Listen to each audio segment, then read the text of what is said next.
This is take one. Paul's letter to the Romans. He spends some time as he starts off proclaiming that he is the apostle sent to share the word of God with these people. And throughout the letter, he gives an explanation of that mission so that they understand who he is and what he's about. And in the process, he proclaims the gospel of Jesus Christ.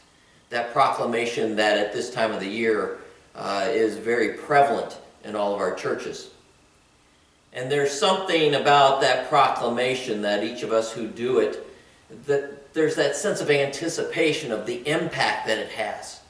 Especially as we prepare for Christmas Eve and Christmas Day, of having people come in that may hear it for the first time or hear it for the first time anew. That anticipation of what the impact of that gospel may have. And so we reach the end of Paul's letter in which he speaks these words. Now to him who is able to strengthen you according to my gospel and the preaching of Jesus Christ. My gospel. Paul's gospel? Why would he say it that way? Well, he says it in the same sense of what we know today, that what he was fighting against, that there were many who proclaimed to have a gospel. So that there were many gospels. And just like in our life, in our world today, there are many gospels that abound. But even worse, there are many gospels that abide in our lives. There's the gospel according to CNN, the gospel according to Fox News, the gospel according to Oprah, the gospel according to Dr. Phil, and even when I was growing up, my dad had a book on his shelf that was the gospel according to Peanuts.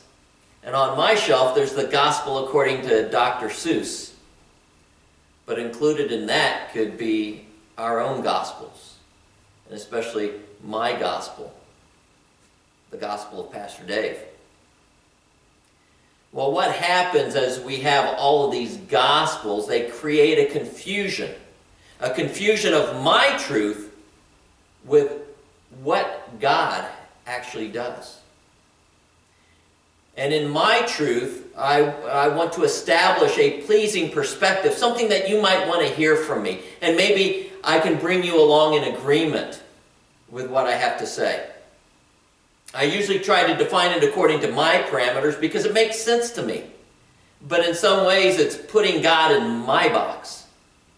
And I want to bring you along so that my box is also your box. And so often it becomes a matter of opinion. My opinion. But if I can get you to join me in my opinion, or we start accumulating a number of people, we build a consensus. And so suddenly we can say that my truth is the truth. And what happens is we end up with a bunch of fuzzy foundations. They're not solid, or as Jesus said in his one parable, it's like the man who built his house upon the sand and the house went splat. Just along with our kind of teachings and theology, that if they're built on fuzzy foundations, they will fall flat. Sometimes it's like when I was growing up and tried to put together a jigsaw puzzle, and you get that piece and it doesn't quite fit, so you force fit it into it. We do the same thing with our truth. And sometimes it's just that feel-good theology, what I sometimes call the cotton candy theology. It's a bunch of sugar and air. And it might taste good for the moment, but really leaves you empty.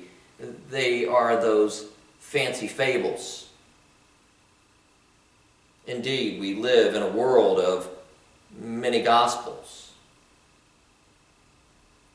That's the first take. Next, take two.